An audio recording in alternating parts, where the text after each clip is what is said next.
Imagine a world where beauty could earn you power, but only at the cost of your freedom. Where soft voices and youthful faces weren't just admired, they were preserved through painful, even brutal procedures. This is the chilling reality of male concubines, an often silenced chapter of history that defies modern assumptions about gender, desire, and power.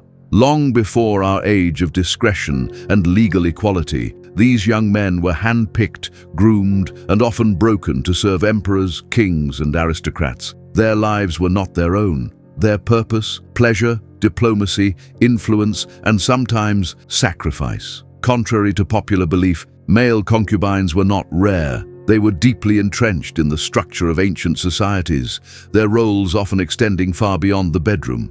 While the word concubine usually conjures up images of veiled women in Eastern palaces, many concubines were men, highly valued for their beauty, loyalty, connections, and, most disturbingly, their willingness to submit. From the sprawling villas of ancient Rome to the gilded courts of the Ottoman Empire, the presence of male concubines was a powerful signal of wealth, control, and masculinity. In these worlds, dominance wasn't about who you loved, it was about who was in charge. Emperors, nobles, and high-ranking men frequently kept both female and male concubines alongside their wives. In fact, male concubinage was openly accepted, even celebrated, in many parts of the ancient world. While ancient China is often cited due to the massive harems of its emperors, the practice extended far beyond Asia. Historical records from Greece, Spain, and particularly Rome show that male concubines were not only common, they were integral to expressions of male power and authority. The Latin term concubinus described a young male slave kept primarily for sexual use until his master took a wife. But this wasn't just a temporary arrangement. As society evolved, so did the role of these young men. In elite European circles, the term male concubine became widely recognized and in some cases even prestigious. Why? Because to possess a male concubine was to assert absolute dominance, not only over the individual, but over one's own identity as a man. In Roman culture, masculinity was linked to power and conquest, and sex was just another battlefield. A freeborn Roman man could engage in sexual acts with a male slave or prostitute without facing disgrace, as long as he was the active partner. Being the passive one, however, especially with a man of equal status, was seen as degrading. Thus, status, not gender, was everything. This allowed aristocrats and emperors to keep male concubines without compromising their own reputations. In fact, it was expected that powerful men would take pleasure from those beneath them, literally and socially. Young males between 12 and 20 were seen as ideal partners. Their smooth skin, high voices, and delicate features were fetishized. But their appeal wasn't just physical. These concubines were expected to accompany their masters to diplomatic events, royal tours, and political negotiations, serving as both eye candy and trusted aides. Take the case of Emperor Hadrian and Antinous. Hadrian, one of Rome's most celebrated rulers, became infatuated with a stunning youth named Antinous.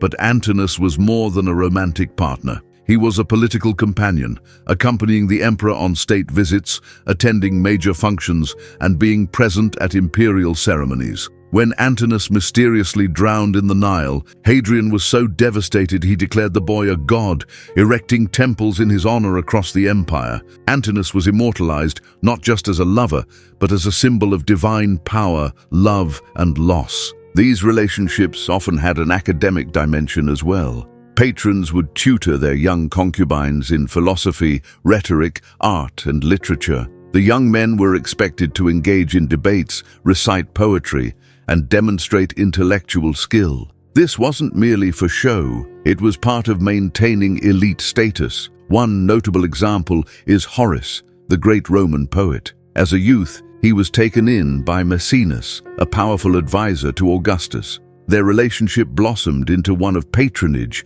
creativity, and mutual respect, leading to some of the most enduring poetry in Roman history. But beneath the glamour and scholarship was a disturbing reality. To remain in favor, these boys had to remain young forever. In their obsessive pursuit of eternal youth, ancient societies subjected male concubines to procedures that were painful, invasive, and in some cases, irreversible. One of the most horrifying was infibulation, a surgical process in which a clasp or pin was used to prevent the onset of puberty, preserving the concubine's childlike appearance. Ancient physician Galen wrote about these procedures, documenting cases where young boys underwent surgery, some willingly in hopes of gaining favor, others forced, their bodies mutilated to satisfy the cruel whims of those who held their fate. In addition to surgery, concubines were forced to maintain strict diets, grueling exercise routines, and precise grooming regimens. Their entire existence was built around pleasing the eye and ego of their masters. And yet,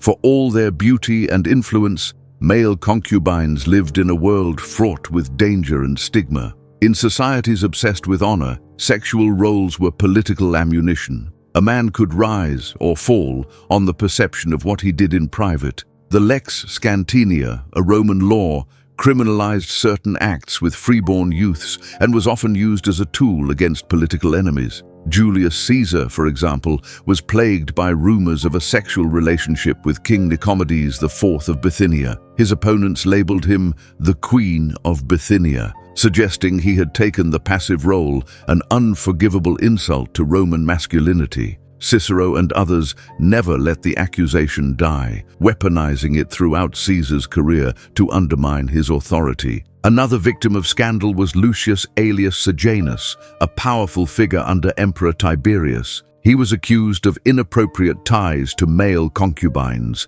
accusations that eventually led to his execution. His story, preserved by the historian Tacitus, illustrates how personal relationships could be twisted into deadly political narratives. But no story is as chilling as that of Sporus, a teenage boy who bore a striking resemblance to Emperor Nero's deceased wife. Sporus was castrated and forced to live as a woman. Nero married him in a public ceremony, calling him empress and dressing him in royal gowns. But after Nero's death, Sporus's nightmare continued. He was passed from man to man, eventually taking his own life after being forced into another political marriage. His life was a macabre puppet show, orchestrated by men obsessed with control. Sporus was not alone. Countless other young men were used as pawns in political games, their bodies and emotions manipulated for power, profit, and revenge. Tacitus, Suetonius, and other historians wrote candidly about how these personal ties often led to public destruction. Ultimately, being a male concubine was not just about beauty or desire. It was about power, survival, and submission. These young men were trained, shaped, and often broken into roles that demanded more than loyalty. They demanded a lifetime of performance. So the next time you hear the word concubine, remember that history holds far more than the stories of silken-clad women in distant harems. Behind the throne, beside the emperor, and in the shadows of ancient palaces stood boys and young men whose stories were just as tragic, just as political, and just as powerful. What do you think of this forgotten part of history? Were male concubines victims, manipulators, survivors, or all of the above? Let us know in the comments below, and don't forget to like and subscribe for more dark, gripping stories from the past, because history isn't just old, it's scandalous.